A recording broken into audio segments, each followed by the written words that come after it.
Bismillahirrahmanirrahim. Well, this is our uh, week number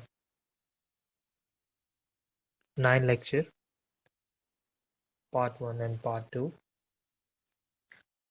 last lecture में हम लोगों ने फोकस किया था इंटरपोलेशन के ऊपर और हमने कुछ बेसिक्स देखी थी regarding linear interpolation, quadratic interpolation और कुछ एक एग्जांपल्स भी की थी उनकी, जो कि बेसिकली एक इंटरपोलेशन की बेस के लिए ज़रूरी है। जैसे हमने इंटरपोलेशन की डिफरेंट एप्लीकेशंस डिस्कस की थी और ये भी डिस्कस किया था कि हम इंटरपोलेशन को यूज़ किस वजह से करते हैं। तो यहाँ पे भी बहुत ज़्यादा ये चीज़ इम्पॉर्टेंट है कि हम जब भी जो है वो यहाँ पे अगला कोई भी मेथड कर रहे हैं, जिस तरह भी हम न्यूटन फॉरवर्ड इंटरपोलेशन करेंगे, फिर न्यूटन बैकवर्ड इंटरपोलेशन है, फिर Newton difference divide and difference interpolation है। तो ये सब जो है वो इक्वल इंटरवल्स के लिए होंगी। इसी तरह फिर जब हम अनइक्वल के लिए करेंगे तो फिर लैग्रांज इंटरपोलेशन हमारे पास आ जाती है। तो अब आज हम जो है वो न्यूटन फॉरवर्ड और बैकवर्ड इंटरपोलेशन के टॉपिक को देखेंगे और सबसे पहले उसकी जो फार्मूला ड्राइव करना है उसको हम देखेंगे कि उसका जो है वो फार्मूला किस तरह से ड्राइव हुआ है। और उससे पहले हमें ये देखना है कि जो है ये हमारे पास जो न्यूटन फॉरवर्ड इंटरपोलेशन है, ये जो है वो हमारे पास आया कहाँ से है। तो अगर मैं आपको थोड़ा सा इसका जो है वो इंट्रोडक्शन दे दूं, तो जो न्यूटन्स का इसको जनरली न्यूटन पॉलिनोमियल भी कहते हैं और बेसिकली न्यूमेरिकल एनालिसिस की फील्ड में जो है वो इसका एक बहुत बड़ा और बहुत इम्पोर्टेंट जो है वो इसका रोल भी है। और जो है वो डिफरेंट एप्लीकेशंस हैं इसकी और वास्ट एप्लीकेशंस हैं जिसके अंदर ये यूज़ हो रहा है। और इसकी जो एप्लीकेशन वाइज हैं, क्योंकि देखें ये बेस इसकी वहीं से ड्राइव हो रही है जो हमारा इंटरपोलेशन की थी, क्योंकि इंटरपोलेशन हम वहीं यूज़ करते हैं जहाँ पे हमें कहीं दो सेट पॉइंट के दरमियान कोई जो है वो वैल्यू फाइंड करनी पड़ती है, जिस तरह हमने लास्ट टाइम जो लास्ट लेक्चर में भी डिस्कस किया था। अभी स्पेसिफिकली हम बात करेंगे कि न्यूटन फॉरवर्ड इंटरपोलेशन है क्या और इसको ड्राइव कैसे करना है। कोई इतना ये मुश्किल नहीं है, बहुत इजी है। सबसे पहले है फॉर एग्जांपल स्टेटमेंट में if x not x1 x2 and x1 be the set of observation with common difference h and y not y1 and yn be the corresponding value where y f of x be the given of function। अब हमें जो prove करना है वो basically हमें ये value prove करनी है, मतलब हमें जो प्रूव करके ये हमें प्रूव करना है, ठीक है। और यही जो है वो फॉर्मूला है फॉरवर्ड इंटरपोलेशन का। हम आगे कोई भी जब प्रॉब्लम सॉल्व कर रहे होंगे तो हम इसी के थ्रू हम सॉल्व करेंगे। अब सबसे पहले हमने इस चीज़ को देख लिया और यहाँ पे क्या है, हमारे पास एक टर्म दी हुई है कि जो p है वो बराबर है x minus x not over h। अब ये x क्या है, x वो पॉइंट है जहाँ पे ये आपने इंटरपोलेट करना है, ठीक है। यानी ये वो पॉइंट है जहाँ पे पॉइंट टू बी इंटरपोलेट, ठीक है। और इसी तरह फिर जो h है वो क्या है, वो h डिफरेंस होगा। फॉर एग्जांपल अब डिफरेंस कैसा है, यानी आपको जो डेटा गिवन है, मैं ये कहता हूँ कि आपके पास डेटा गिवन है 12 14 15 19 25, ये आपके पास डेटा गिवन है और कोई भी स्टैटिस्टिकल आपके पास डेटा गिवन है। अब h क्या है? h बेसिकली ये 12 और 14, 14 और 15 और 15 और 19 के दरमियान जो डिफरेंस है वो आपके पास h कहलाएगा। ठीक है, और इसी वजह से लिखा h is equal to difference in h। अब let us consider an nth degree polynomial. तो मैं उसको अगर function of f of x की वैल्यू में लिखना चाहूँ तो कैसे लिख सकता हूँ? f of x a not plus a one bracket x minus x not. इसी तरह जब मैं 1 से 2 की तरफ जाऊंगा तो ये मेरा जो ब्रैकेट है इसके ऊपर x minus x one add होता जाएगा। ठीक है, इसी तरह जब मैं nth नंबर ऑफ टर्म तक जाऊंगा तो वो इसमें एडिशन, फॉर एग्जांपल मैं अगर आपको लिख के दिखाऊं कि इसमें A3 मुझे कैसे ऐड कर, और ये बेसिकली A नॉट A1 ये क्या है? ये नंबर ऑफ डेटा जो आपके पास गिवन होगा। तो अगर मैं ये दिखाऊं कि आपको अगर ये मैंने A3 की टर्म लिखनी थी तो मैं कैसे लिखता? क्योंकि मैंने nth नंबर ऑफ टर्म की तरफ लिख दी है तो वो भी यानी मैं करूं प्लस A3। ये A3 जो है वो बेसिकली सबस्क्रिप्ट में है x माइनस एक्स नॉट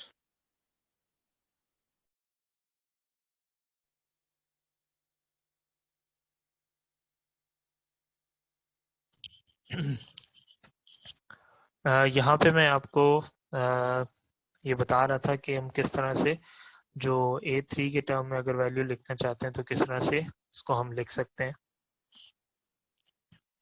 तो A3 क्योंकि ये सबस्क्रिप्ट में अभी नहीं लिख सकता तो x माइनस एक्स नॉट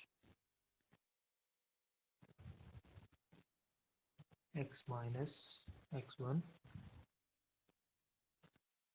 और x माइनस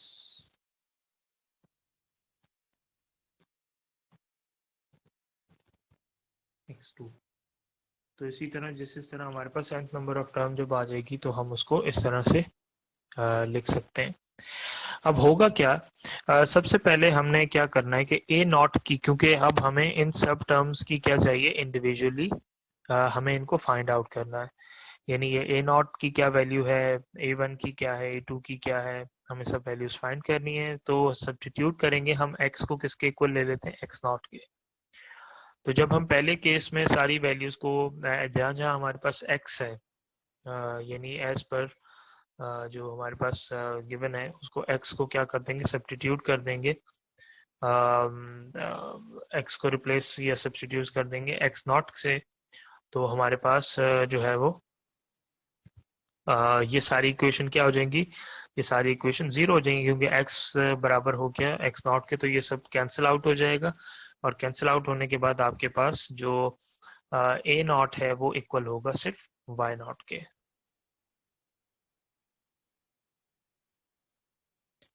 इसी तरह जब आप इक्वेशन नंबर 1 जो ऊपर आपकी जो पेरेंट इक्वेशन थी a नॉट पर, ये वाली, अब आपने किसके लिए करना है? A1 के लिए। तो A1 के लिए भी आप क्या करेंगे? सब्स्टिट्यूट कर देंगे x को x1 के। तो जहाँ जहाँ पे आपके पास ये वैल्यू थी वहाँ पे आप जो है वो x1 को वहाँ पे डिप्लॉय कर देंगे, और जैसे ही आप x1 डिप्लॉय करते हैं तो आपके पास, क्योंकि ये फंक्शन है तो y1 बराबर हो जाए, क्योंकि a नॉट हम ऑलरेडी देख चुके हैं ए नॉट y नॉट के बराबर है लास्ट में। और इसी तरह जो आपके पास ये जो डिफरेंस, क्योंकि हम ऊपर देख चुके हैं कि x minus x not basically किसके बराबर है? h के, क्योंकि ये h क्या रिप्रेजेंट कर रहा है? ये h जो है वो हाइट रिप्रेजेंट कर रहा है, या आपके पास जो डिफरेंस है बिटवीन टू पॉइंट्स वो, क्योंकि हमने आपको याद होगा लास्ट टाइम जब हम लीनियर इंटरपोलेशन कर रहे थे तो एक चीज हमने उसके अंदर देखी थी। फॉर एग्जांपल ये हमारे पास एक ग्राफ था और ग्राफ के ऊपर हमारे पास कुछ स्टैटिस्टिकल डेटा था, और मैं कहता हूँ यहाँ पे आपके पास फॉर एग्जांपल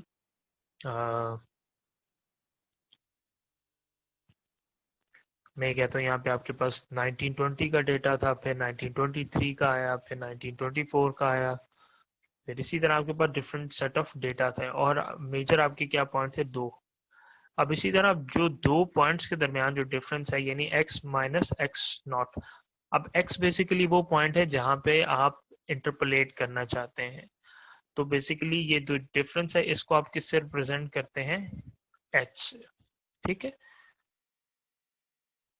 नाउ हमने ये देख लिया कि इसको हमने रिप्रेजेंट कर दिया, और इसको अगर मैं a1 की टर्म में लिखना चाहूँ तो मेरे पास y1 minus y not over h आ गया। अब जनरली मैं y1 माइनस वाई नॉट को किसके इक्वल लिख सकता हूँ, डेल्टा y के इक्वल कर सकता हूँ ओवर h, और ये किसके बराबर होगा, h, क्योंकि यहाँ पे 1 फैक्टोरियल के। इसी तरह जब मैंने a2 के लिए अब फाइंड आउट करना है, ठीक है, अब a2 के लिए मैंने फाइंड आउट करना है, तो मैं जिस तरह मैंने x को जहाँ जहाँ x2 था उसको x से किया था, तो यहाँ भी मैं इसको क्या कर दूंगा, रिप्लेस कर दूंगा। तो जब मैंने रिप्लेस किया तो मेरे पास ये इक्वेशन बनी है, और ये कौन सी इक्वेशन है, if you remember, this is the parent equation जो हमने शुरू में nth डिग्री पॉलिनोमियल के लिए ली थी। अब सिंपल क्या करना है, x is equal to x2 आपने पुट किया, और उसके बाद जो है वो आपके ए नॉट प्लस ए नॉट आप ऑलरेडी ड्राइव कर चुके हैं, और a1 की वैल्यू भी अब आपको पता है, और इसी तरह लेकिन ये यहाँ पे जो x आपके पास था वो अब किससे रिप्लेस हो जाएगा, x2 से, और यहाँ पे भी जितनी आपकी इक्वेशन थी वो रिप्लेस हो जाएंगी, यानी जो भी जहाँ जहाँ आपके पास x था वहाँ पे अब x2 आ जाएगा। अब ये जो फंक्शन है वो x2 का था, इस वजह से हमने y2 लिखा, और आप अगर इसको देखें तो आप सिंपली क्या कर सकते हैं कि ये क्योंकि आपको पता है ये किसके इक्वल है, 2h के इक्वल हो जाएगा, और ये वाली जो टर्म है ये भी किसके इक्वल हो जाएगी, 2h की, जबकि ये जो x2 माइनस x1 था ये ऑलरेडी आपको पता है ये किसके इक्वल होगा, h के इक्वल हो जाएगा, ठीक है, क्योंकि यहाँ पे हम डिफरेंस के हिसाब से लेते हैं कि x2 माइनस एक्स नॉट ये 2h के, x2 minus x not 2h के, और यहाँ पे सिंगल डिफरेंस है x2 माइनस एक्स नॉट, वो आप simple sorry x2 minus x1 वो आप सिंपल h के इक्वल लेंगे। तो हमें एक चीज यहाँ पे नजर आ रही है कि यहाँ पे जो है वो हम सिंपली जो है वो इसको फिगर आउट कर सकते हैं, और जो हमने पीछे इनकी वैल्यूज निकाली हैं वो हम लिख सकते हैं, और यहाँ पे हमने जो वैल्यूज निकाली थी तो वो ए नॉट इसके बराबर लिख दिया, क्योंकि हम ये ऑलरेडी लास्ट इक्वेशन में निकाल चुके हैं। यहाँ पे हमारे पास a1 इंटू 2h था, और a1 हमारे पास 2 del y not over h के बराबर था, तो एक h दूसरे h से आपके पास कैंसिल आउट हो गया है, और तो आपके पास 2 बचा था यहाँ पे। इसी तरह जो आपके पास a2 है वो आपने यहाँ पे 2h स्क्वायर बन गया है। अब कुछ नहीं, सिंपल मैथमेटिक्स आपने अप्लाई की, 1/2h यानी जो h की जितनी वैल्यूज थी आपने उसको एक सेपरेट कर दिया, और पीछे जो है वो आपको क्योंकि आपने a2 की वैल्यू फाइंड करनी थी तो आपके पास ये इक्वेशन बच गई, तो a2 किसके इक्वल हो गया,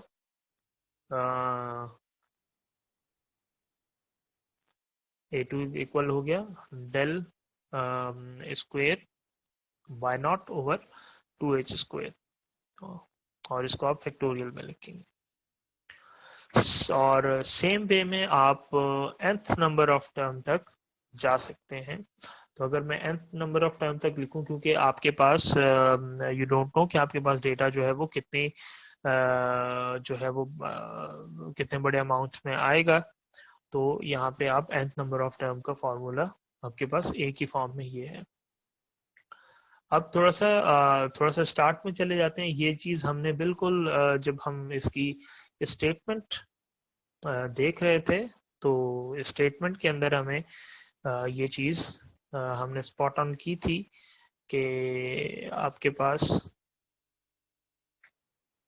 ये जो चीज है p is equal to x minus x not over h, ये हमने शुरू में इक्वेशन में ली थी, और अगर मैं इसको रीअरेंज करना चाहूँ तो मैं रीअरेंज इसको कर सकता हूँ, और रीअरेंज मैंने किस फॉर्म में की है, x minus x not is equal to p h, और इसी तरह मैं x माइनस एक्स वन के टर्म में भी इसे लिख सकता हूँ, क्योंकि p ऑलरेडी मेरे पास किसके बराबर है, तो यहाँ पे मैंने प्लस माइनस जो भी किया है,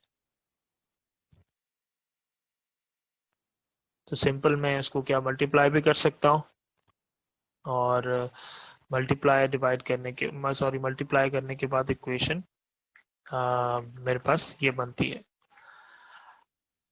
x माइनस एक्स, ये सबस्क्रिप्ट में n माइनस वन बराबर है p minus n minus one और bracket close over into h के। अब जितनी भी ये मेरे पास वैल्यूज आई, इनको मैंने सब्स्टिट्यूट कर दिया किस में, इक्वेशन वन में। इक्वेशन वन वही हमारे पास जो पेरेंट इक्वेशन थी वो, तो उसके बाद हमारे पास ये जो फॉर्मूला ड्राइव हुआ है वो ये है।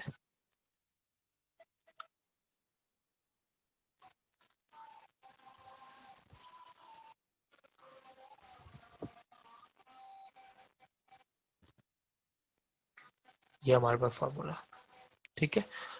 अजान ब्रेक हो रही है तो मैं शुरू करता हूँ दोबारा।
ये आपके पास जो है वो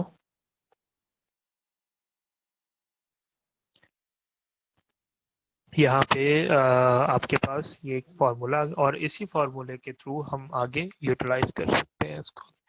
अच्छा याद रखिएगा, ये जो y है आप इसको f ऑफ x के टर्म में भी लिख सकते हैं, और फॉर एग्जांपल मैं इसको यूं लिख, क्योंकि आपने कोई भी वैल्यू फाइंड करना होगा वो किसी फंक्शन की वैल्यू आपने फाइंड, फॉर एग्जांपल मैं इसको अगर यूं लिखूं f ऑफ x,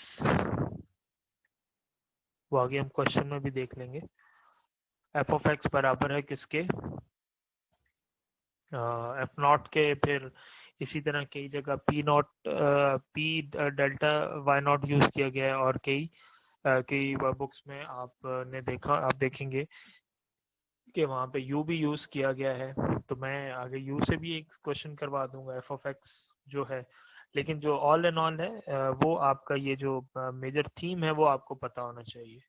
रीजन इसको ड्राइव कराने का ये है कि इसको याद नहीं करना है, इसको आपने वो मेमोराइज नहीं करना, you have to understand it कि ये जो फॉर्मूला है ये ड्राइव कहाँ से किया।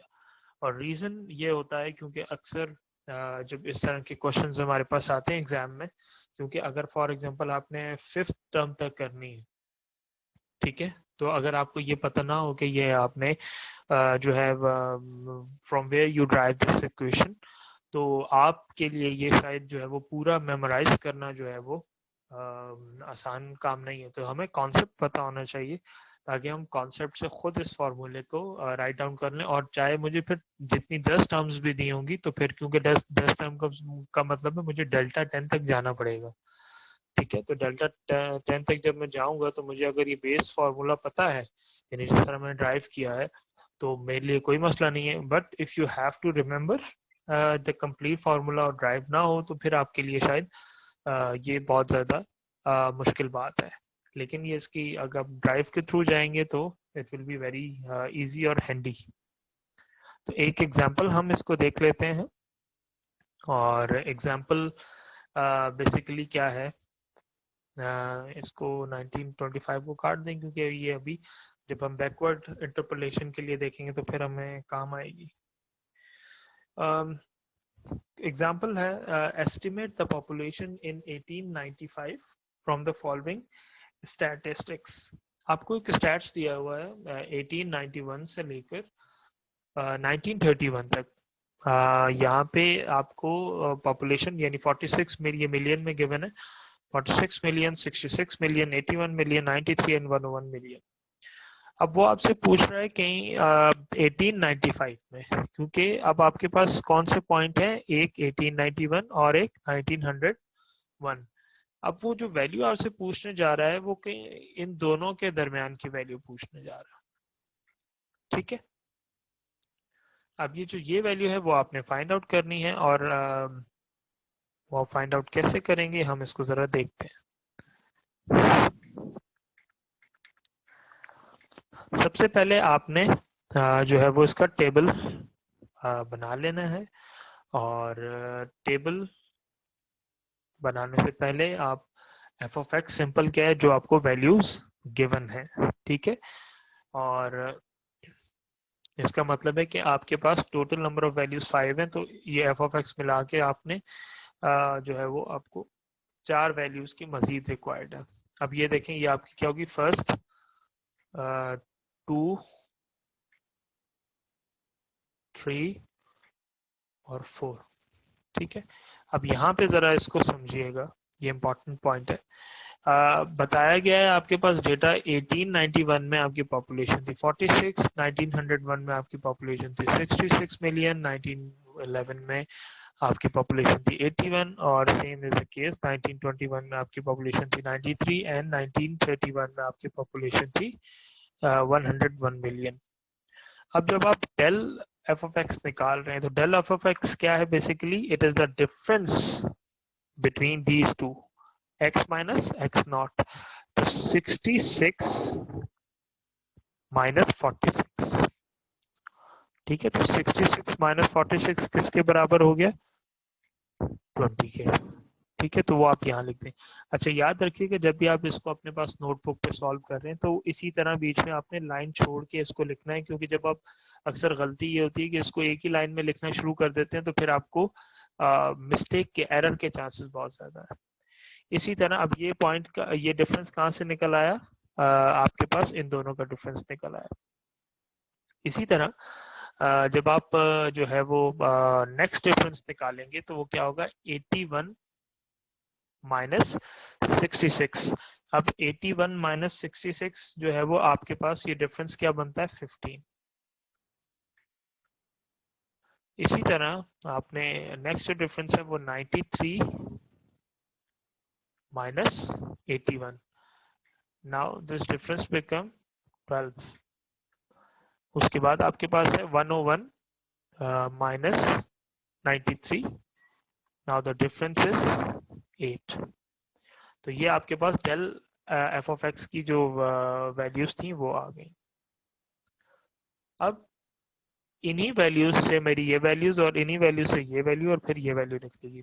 सो रिमेंबर, अगर आपने ये वैल्यूज जो है वो गलत निकालनी है तो आगे भी आपके पास सही वैल्यू नहीं आएगी, आगे भी आपके पास गलत वैल्यू ही आएगी। अब नेक्स्ट जो मुझे करना है वो डेल स्क्वायर के लिए करना है, तो मैं क्या करूंगा, इन दोनों का डिफरेंस होगा। तो 15 माइनस 20 आपके पास -5, 12 minus 15 you have -3, 8 minus 12 you have -4। तो ये आपके पास डेल स्क्वायर की वैल्यू आ गई। Now for del 3 you have -3 -5, -3 -5 यानी प्लस हो जाएगा वो, तो ये आपके पास क्या आ जाएगी वैल्यू, +2, -4 -3, तो ये आपके पास -1 आपके पास ये वैल्यू आ जाएगी।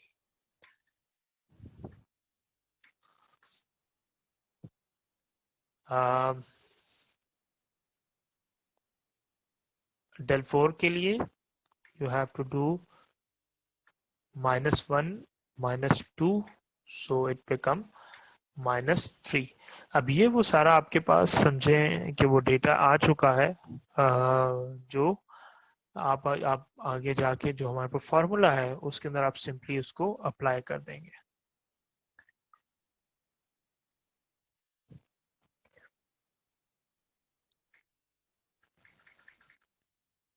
अच्छा, यहाँ पे जो हमने ऊपर फॉर्मूला ड्राइव किया था, यहाँ पे थोड़ा a प्लस एच यू के फॉर्म में लिखा हुआ है, ये है वही चीज, लेकिन ये थोड़ा सा और थोड़ा सा उसको एक्सपेंड करके लिखा गया ताकि स्टूडेंट्स को पता चले कि ये कौन सी वैल्यू है।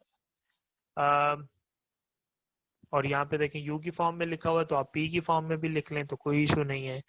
ये यहाँ पे जो हमने ऊपर फॉर्मूला ड्राइव किया था वो p minus p bracket p minus 1 into del square y function of x, और इसी तरह p माइनस, तो वो p की फॉर्म में था, आप u की फॉर्म में भी लिख सकते हैं, वो नो इशू।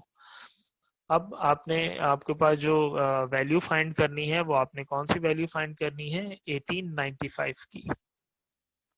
आपको ये क्वेश्चन में गिवन था, क्वेश्चन में क्या आपके पास गिवन है इसको देख लेते हैं कि you have to estimate the population between 18, जो आपको एस्टिमेट करनी थी 1895 की। अब 1895 का मतलब है कि वो इन दोनों के दरमियान लाई कर रहा है, 1891 और पॉइंट 1901 के दरमियान। आपने क्या किया, आपने 1891 प्लस 10u। अब h क्या है 10, अब ये कहाँ से आया 10, 10 क्योंकि आपके पास क्या है डिफरेंस है, यानी आप देखें 1900 माइनस 1891, तो आपके पास क्या आ जाएगा, यानी इन दोनों के दरमियान अगर मैं डिफरेंस देखूं तो मेरे पास क्या है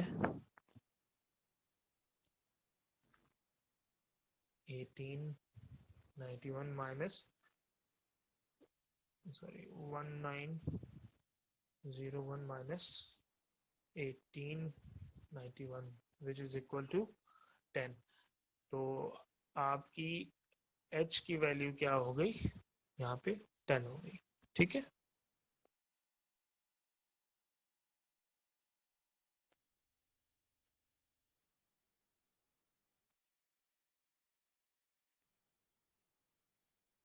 सो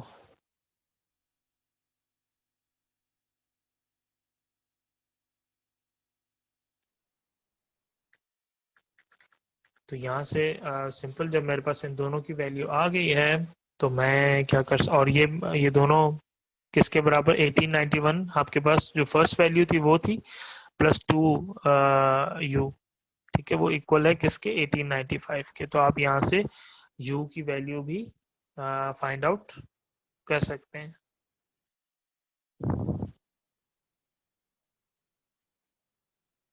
अब आपने कुछ नहीं करना, 46 क्या वैल्यू थी, 46 1891 पे जो फर्स्ट वैल्यू थी वो 46 थी, यानी 1891 के अंदर जो पॉपुलेशन थी वो 46 मिलियन थी। यू आप ऑलरेडी 0.4 निकाल चुके हैं। 20 जो है वो आपके पास जो फॉर्मूला है उसके अंदर आपके पास उसके हिसाब से एफ ऑफ एक्स की आपके पास जो फर्स्ट वैल्यू थी 20, ये वो वैल्यू है।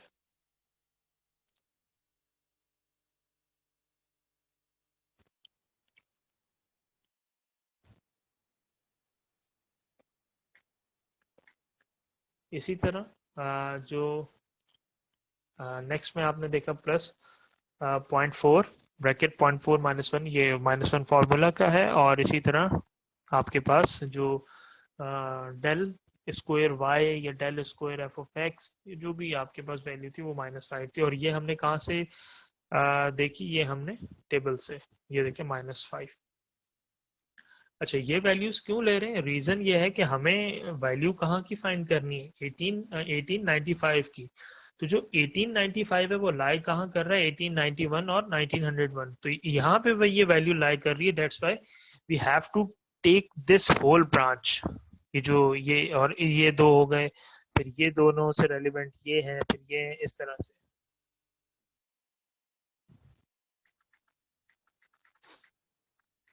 -5 इसी तरह ये आप फॉर्मूला के अंदर पुट करते जाएंगे, और जब आप पुट करेंगे तो आपके पास वैल्यू आ गई f एफ ऑफ 1895, क्योंकि फंक्शन था और फंक्शन ज़ाहिर है जिसकी वैल्यू आपने फाइंड करनी है, 1895 की वैल्यू फाइंड करनी थी, तो आपके पास 54 मिलियन आपके पास एक वैल्यू आती है।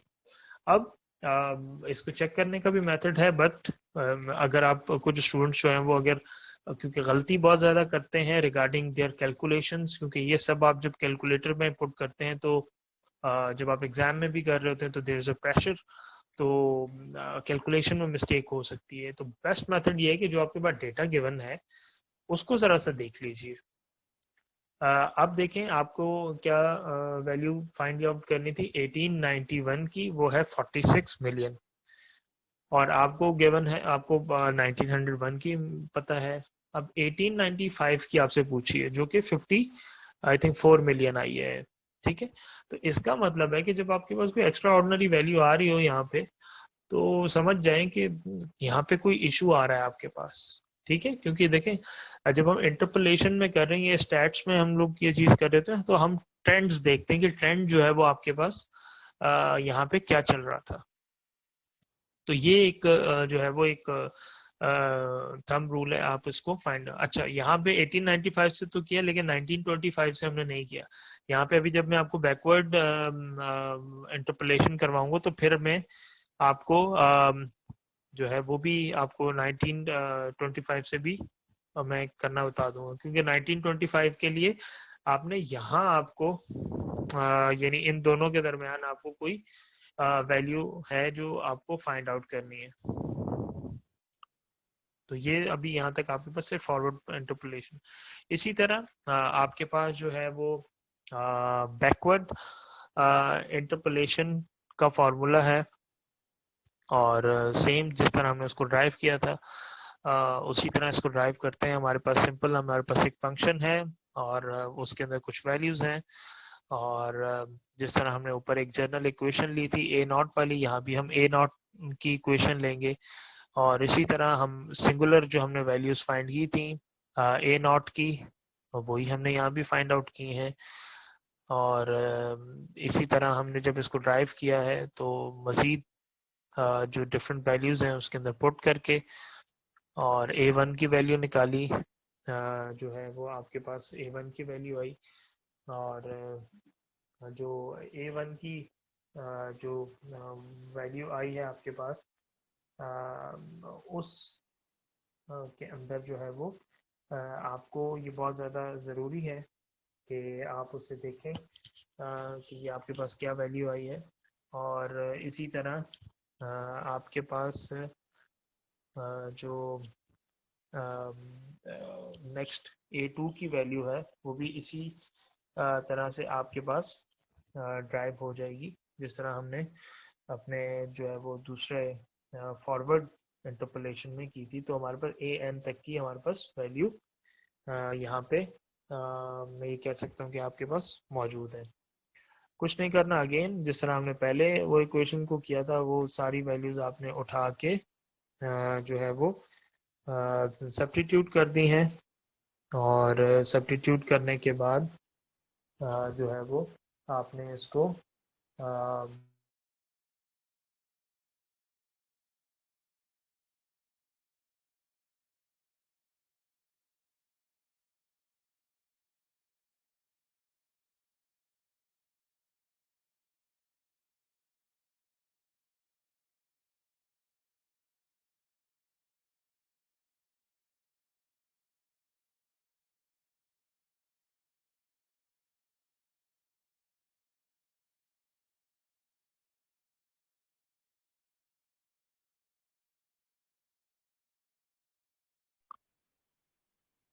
तो ये हमारे पास वैल्यूज आई हैं। अच्छा, यहाँ पे एक चीज़ थोड़ी सी नोटिस करनी है, यहाँ पे आपने देखा होगा कि फॉरवर्ड इंटरपोलेशन में आपके पास एक साइन था जो कि डेल्टा का साइन था, बट यहाँ पे आपके पास एक डिफरेंट साइन है।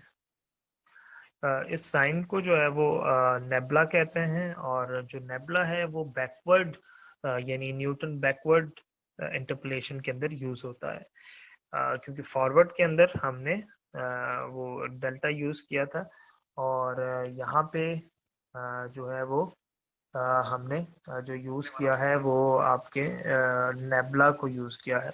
अच्छा, अगर मैं ये कहूँ कि अगर मैं इसको एफ ऑफ एक्स के उसमें लिखना चाहूँ कि नेबला, ये बेसिकली आपके पास जो है वो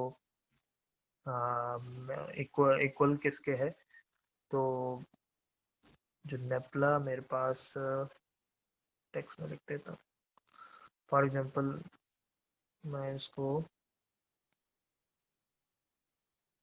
नेबला, ठीक है, क्योंकि नेबला एफ ऑफ एक्स आपके पास इक्वल है एफ ऑफ एक्स माइनस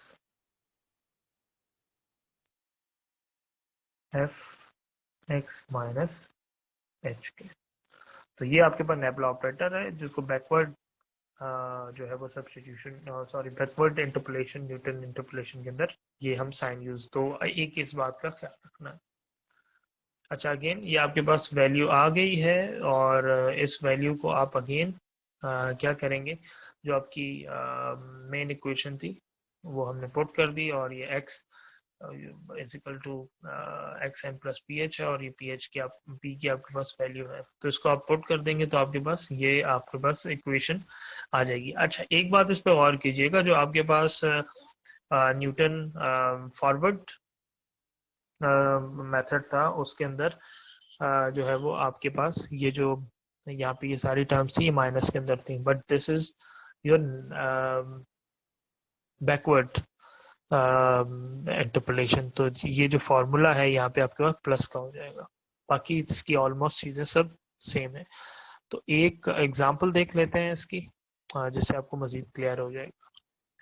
यहाँ पे गिवन है, following are the marks of 492 candidates in a certain exam, find number of candidate who obtain more than 48 marks and यहाँ पे मैं लिखना इसमें भूल गया हूँ, तो ये है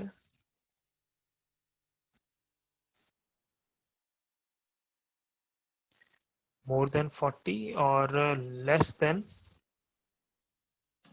45।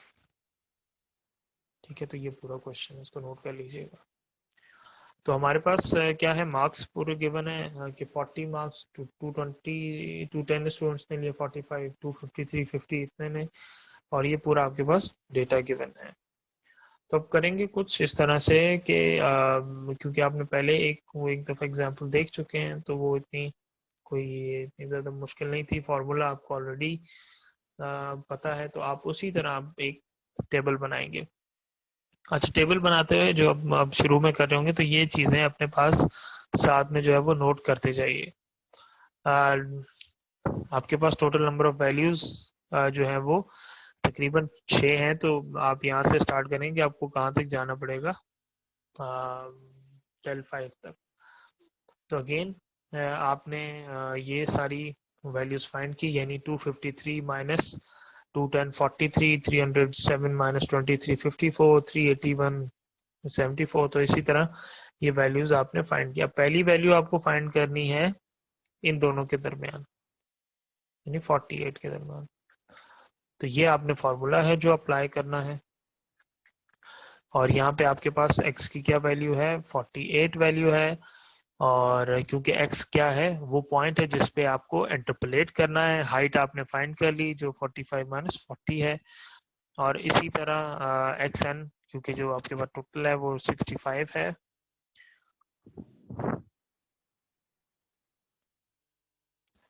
और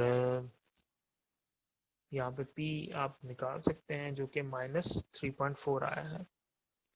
अगेन आपने इन सारी वैल्यूज को क्या किया, यहाँ पे इनको इस फॉर्मूले के 492 क्या है, 492 बिल्कुल जो आपके पास जो नंबर ऑफ कैंडिडेट्स थे उस फंक्शन के हिसाब से वो आपने फाइंड आउट किया, जो कि आपके पास ये 492 yn, ठीक है। क्योंकि अच्छा, याद रखिए आप बैकवर्ड इंटरपोलेशन कर रहे हैं आप। इसी तरह -3.4 आप वैल्यू निकाल चुके हैं, और ये आपने बिल्कुल उस फॉर्मूले के अंदर पुट किया है, और पुट करने के बाद आपको जो 48 जो है उस पे जो 48 मार्क्स कितने स्टूडेंट्स के आए होंगे उस पे 48 मार्क्स 279.5 स्टूडेंट्स के आए हैं, तो आप यहाँ पे लिख सकते हैं। इसी तरह मजीद 45 के ऊपर भी फाइंड कर सकते हैं, वो आप देख के कर लीजिएगा, कोई इतना मसला नहीं, सेम फार्मूला लगेगा, ऑलरेडी आप वैल्यूज ऊपर निकाल चुके हैं। तो यहाँ पे आपने पहले उसी की हाइट निकाल ली और पी आपके पास आ गया, और यहाँ पे मैंने उसका आंसर आपको मेंशन कर दिया है, वाई एन 45 पे 253 स्टूडेंट्स। अब मैं अगर इनका डिफरेंस निकालना चाहूँ, क्योंकि न्यूटन फॉरवर्ड बैकवर्ड डिफरेंस अगर मैं निकालना चाहूँ, तो डिफरेंस इनका 279.5 माइनस 253 यानी 26.5 का डिफरेंस है। तो ये एक सिंपल सी एग्जांपल थी, और इसके अंदर जो है वो मजीद जो है वो एक दो एग्जांपल्स मैं आपको दूंगा करने के लिए, और इस टॉपिक के बाद हम जो है वो अपना नेक्स्ट टॉपिक जो है वो लैग्रांज इंटरपोलेशन देखेंगे, जो बेसिकली अनइक्वल स्पेसेस के लिए होता है। So thank you students.